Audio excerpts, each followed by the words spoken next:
चला तर मग आज आपण बनवणार आहेत लापशी आणि भात नाश्त्यासाठी. हे बघा, घरचा भरडलेला आहे हा भरडा, घरीच काढलेला आहे.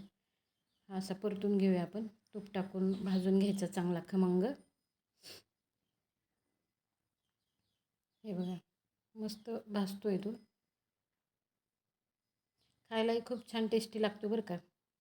ह्याच्यामध्ये तुम्ही मग बडीशेप टाकू शकता, विलायची टाकू शकता. मी आज काहीच टाकलेलं नाही, प्लेन केला आहे. मीठ टाकायचं थोडं आणि गरम पाणी टाकायचं. आता हे मी कुकरला लावून घेते भात आणि भरडा. बघा,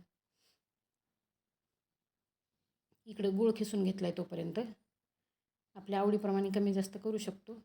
याच्यामध्ये मग तो शिजवलेला भरडा टाकायचा आणि मग हे परतून घ्यायचं. जर याच्यामध्ये डायरेक्ट गूळ जर टाकला भरड्यामध्ये तर शिजायला खूप वेळ लागतो त्याला, म्हणून असं करते मी. आणि चव पण बदलते, ह्याची छान लागते चव. असं मग हा परत परतून घ्यायचं, असं गॅसवर ठेवून मस्त मिक्स होऊ द्यायचं. हे बघा, झालं आपला भरडा तयार झाला. या भात लापशी खायला.